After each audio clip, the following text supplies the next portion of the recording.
Hello and welcome to Walk the Talk Show with Waylon Lewis. Today we're here to talk about sort of Buddhism 101. There's a lot of Buddhist books I recommend. A lot of friends will ask from time to time, they'll say, oh, if I want to check something out about Buddhism, or if I just want to learn how to meditate, or most commonly they're just going through a breakup or going through difficulty or stress in their college or work or family, whatever it is, relationships. And I think that's an interesting point. Most people don't really want to become Buddhist or any religion particularly, but everybody wants to be happy. So I often will pretty much just walk them over to a bookstore, or I'll just walk over to a bookstore and get them a book, or just recommend that they get one of these books. So ironically, one of the top authors in the entire world is Pema Chodron. I would recommend her above the Dalai Lama or Thich Nhat Hanh, who are two of the other wonderful teachers and bestsellers, just because she's so accessible. She was married, she had children, she is super sweet, she's super tough, tough love. She's incredibly warm and heartfelt. And when I was a young man going through heartbreak or just being crazy with energy, she really helps me out. So pretty much any book by Pema Chodron. I don't have one to show you all today. I think ironically because I've given them all out, but I buy at least 5 or 10 of her books a year, I feel like. And I still read them myself. There's no sense that they're beginners in a dumbed down way. The other books I would recommend, this one is one of the best. It's called Training the Mind. I think there might be a newer edition. This one, as you can see, fell in two. I read it so much over the years. I love Training the Mind because it goes through the Lojong, or mind training slogans. You can read one a day when you wake up. You meditate for a couple minutes, and I'll offer a little meditation instruction at the end of this video. And so you can just read one a day, and it's incredibly brief, and it's just a nice way to work a little bit of dharma or wisdom or compassion or happiness into your daily life. I have a bunch of other books here I like. Sakyong Mipam is my teacher and incredibly accessible.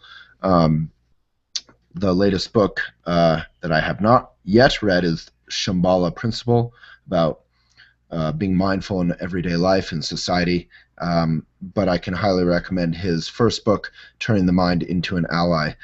Cutting Through Spiritual Materialism by Chogyam Trungpa, my parents' teacher, is really one of the all-time classics. If you're trying to impress a Buddhist at a bar, just say you read Cutting Through Spiritual Materialism. It's a wonderful book, and it really cuts at the heart of the sort of mentality that self-help will help us. Actually, Buddhism is less about trying to be happy and more about trying to be genuine, which is the best route to genuine happiness, instead of sort of law of attraction, the secret kind of trying to bring happiness from the outside.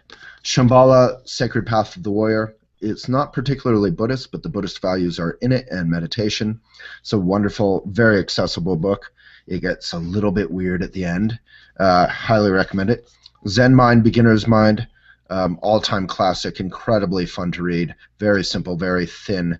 Love it, by Suzuki Roshi. It's great. If you're an artist and you want to approach art in a genuine way instead of as merely performance or some sort of display of neurosis, if you want it to be a display of inherent human wisdom that helps others, Dharma Art is fantastic. I think it's there's a new edition, maybe under a different name, but you can find it, I'm sure, on Powell's or eBay or in a used bookstore. I don't love recommending Amazon.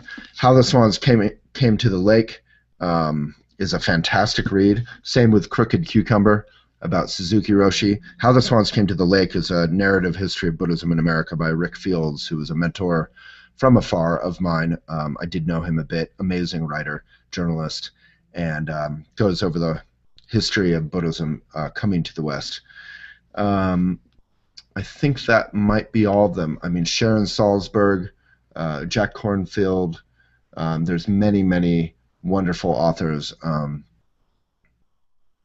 but those are the ones I mentioned are the ones that I've touched in with personally. So this is not meant to be comprehensive, but rather just the ones that have worked for me and for my friends. And then finally, you can take a good posture. Very simple meditation instruction. You always need to get meditation instruction from someone in real life, but this can help you start at home. You can look for a Shambhala center or other Buddhist center near you if you'd like to go further. And it's great to practice in groups as well. But for basic meditation that you can try and do every morning, every evening, after you wake up, before you go to bed, you take a good posture. Even if you've done this 40 times, you can just try and do it now. The more the merrier. So you can ground your butt in the earth. You can kind of wiggle back and forth, just loosen up, get comfortable. You want to have both a great posture, but also be a little bit relaxed. Your head connect with the heavens as if your hair was being pulled up a little bit. And then relax your shoulders. Find your breath and breathe in and out.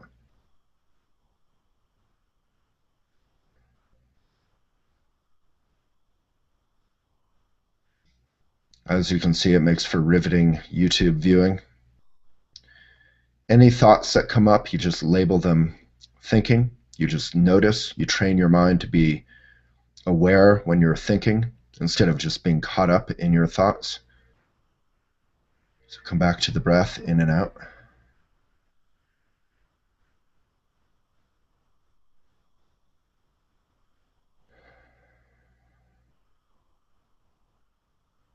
If you find yourself thinking about the future or the past, a movie you just watched, a project in your life, an argument, just label it thinking. I'm thinking, and return your attention to your breath.